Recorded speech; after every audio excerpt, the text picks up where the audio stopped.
साथियों, कांग्रेस पार्टी ने हमेशा ग्रामीण परिवेश के और गरीब और मजदूरों के लिए काम किया है।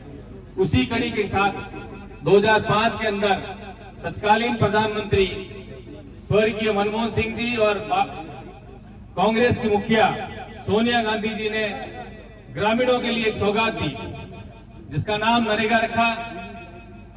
वो एक आप लोगों के लिए एक कानूनी ताकत दी।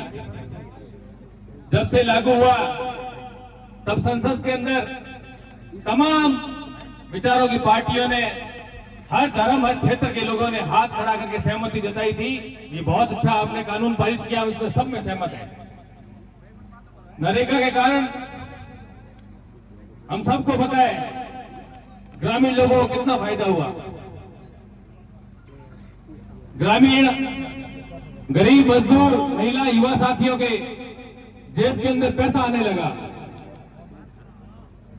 नरेगा के कारण क्षेत्र के अंदर विकास होने लगा। हमारे यहां सबसे बड़ी समस्या थी पेयजल की, और जब से टांके बनने शुरू हुए बहुत इस समस्याओं से निदान मिला। रेतीले धोरों के अंदर गाड़ियां ले जानी बड़ी मुश्किल थी। लाखों किलोमीटर ग्रेवल सड़कें बनी, और जहां जहां अन्य काम की आवश्यकता थी, जैसे नाडिया हो या और भी कोई काम थे नरेगा के द्वारा नरेगा के अंदर हुए। परंतु जो भाजपा सरकार जब 2014 में बनी तब मोदी जी ने पहले ही दिन बोल दिया था कि ये कांग्रेस की सबसे विफल योजना है, इसको मैं खींचूंगा जानबूझ के और दिखाऊंगा कि कितनी विफल योजना है। पर उनकी बात उनको ही वापस लेनी पड़ी, और उन्हें पता था इसको मैं बंद नहीं कर सकता हूं, क्योंकि ये भारत की रीढ़ की हड्डी थी।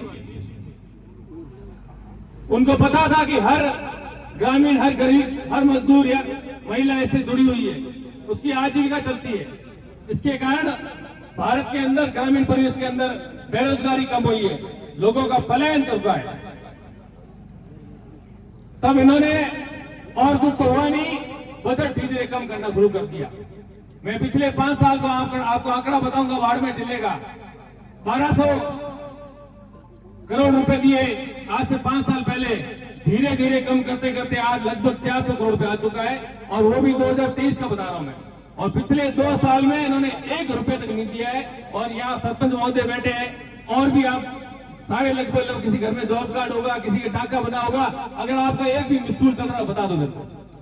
इनकी नीयत साफ है कि इन्होंने जानबूझ के इसको धीरे धीरे खत्म करने के प्रयास तो कई सालों से शुरू थे, और 2025 दिसंबर के अंदर संसद के अंदर आदरणीय सांसद महोदय बैठे हैं। आनंद फानंद में इन्होंने ये अधिनियम आपको कानून दिया, इसको खत्म करते हुए एक स्कीम लेके आए, जिसका नाम रखा बीबीजी राम जी। इसलिए रखा कि इसका कोई विरोध नहीं करे। मैं तो आपके माध्यम से मैं विरोध करता हूं, उन्होंने नाम चेंज किया। किसका नाम चेंज किया? महात्मा गांधी जी का, जो पूरे विश्व के अंदर उनकी मूर्तियां लगी है, पूरे विश्व के अंदर उनके विचारों की पूजा होती है, उनका नाम मिटाया। साथ ही साथ इन्होंने इस कानून के अंदर छेड़छाड़ी करते हुए इसको कमजोर करने का प्रयास किया।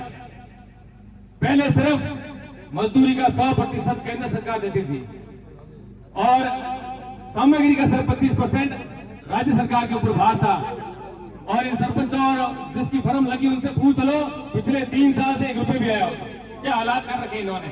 अब इन्होंने 60-40 का रेशियो रखा है। पूरे नरेगा का बजट का, उसमें मजदूरी भी शामिल है और सामग्री भी शामिल है। तो जहां राज्य सरकार सिर्फ 10% पैसा नहीं दे पा रही है, 40% कहां से देगी? तो कुल मिला के बहाना करेंगे कि राज्य सरकार ने नहीं दी इसलिए हमने ये स्कीम बंद की है। दूसरा, इन्होंने एक तरीका अपनाया। पहले आप लोग बैठे, आप में से कोई काम लेके सरपंच साहब हो तो ग्राम से उनके पास लेके जाते थे, मुझे टाका चाहिए, या जो एक पड़ोस के लोग थे हमें रोड चाहिए।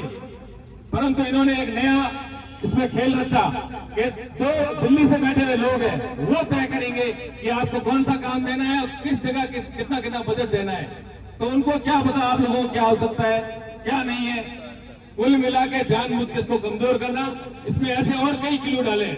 आप लोगों को सुबह शाम 2 टाइम हाजिरी देनी पड़ेगी, अंगूठा लगाएंगे, आपका फेस रीड होगा, इतने परेशान हो जाओगे, सोते ही आप वहां उस पर जाना बंद कर दोगे, आपको वापस पलायन शुरू हो जाएगा गुजरात, महाराष्ट्र या अन्य जिलों के अंदर। इनकी नीतियां शुरू से ही खराब रही है ग्रामीणों और मजदूरों गरीबों के लिए। ये लोग यहां से पैसा बचा के इनके जो मित्र हैं उद्योगपति बड़े बड़े और जो इनके लाडले जो जिन्होंने बड़े बड़े कार्यालय इन्होंने हर जिले के अंदर बनाए, जिनको पैसा देते हैं इनको पीछे हासिल, उनके लिए बजट काट के उसमें शामिल करेंगे। मैं आपसे निवेदन करूंगा, आप लोगों के बीच में लोग आएंगे और बताएंगे कांग्रेस और राम जी की विरोध कर रही है। इनको मैं बताना चाहता हूं, अगर राम जी के नाम पे करना था कोई अच्छा काम करते आपने इन जो ग्रामीणों और मजदूरों के पेट में जो लात मारी राम जी के नाम पे, राम जी भी आपको माफ नहीं करेगा।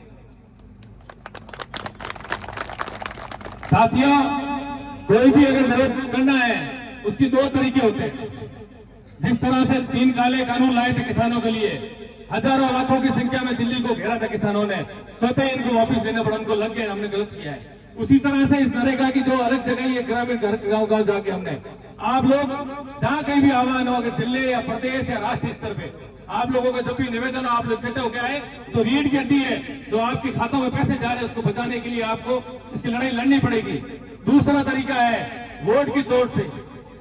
अभी कुछ समय बाद आपके बीच में पंचायती राज चुनाव आने वाले हैं। आप लोगों को जिस तरह से तोड़ा मरोड़ा गया है, जिस तरह से पंचायत इधर की उधर गई है, कान्हासर पंचायत है उसने रेवेन्यू विलेज को 2 जगह तोड़ा गया है, धर्म के आधार पर, जात के आधार पर। इनकी नीति ही खराब है। तो आपसे निवेदन करूंगा, आपके हाथ में ताकत है, 2.5 साल बीत चुके हैं सरकार के, आप लोगों के द्वारा अगर जो ताकत दी गई मत की अगर सही इस्तेमाल कर दोगे, पूरे क्षेत्र के अंदर पंचायत समिति सदस्य और जिला परिषद कांग्रेस जिता दोगे, इनकी आंखें खुल जाएगी, इनको पता चल जाएगा हमने गलत किया है, लोगों के साथ अन्याय कर रहे हैं। तो क्या पता 2.5 साल इनको राम जी सद्बुद्धि दे और ये अच्छा काम करे, जनता के लिए काम करे, जनता के बीच में आके काम करे। तो मैं आपसे निवेदन करूंगा, पूरे जिले के अंदर मैं आज दावा करके जा रहा हूं, जिला प्रमुख आपका कांग्रेस का बनेगा। 17 की 17 पंचायत समितियों के अंदर कांग्रेस का माहौल है। तो आप लोग भी संगठित होके बिना किसी गुटबाजी के, आप में से जो आप एक कांग्रेस के टिकट पे आप खड़ा करो, उसको सारे इकट्ठे होकर उसको जीताओ, तो इनकी आंखें खुली करेंगी। इन लोगों ने कई हथकंडे अपना रखे हैं। SIR के नाम पे जो पहले पूरा सर्वे हो चुका था, फिर भी कल से आप देख रहे हो मीडिया के माध्यम से आदरणीय हमारे नेता भी ज्ञापन दे रहे हैं, ये जानबूझ के कांग्रेस बैकग्राउंड के लोगों को उनके नामों की आपत्ति लगा रहे हैं, उनके नाम काटना चाह रहे हैं। पर मैं आपके माध्यम से उनको कहना चाहता हूं, एक भी सही वोटर का नाम नहीं करने, चाहे हमारी जान चले जाए, मंच में बैठे हैं नेता आपके लिए लड़ाई लड़ेंगे।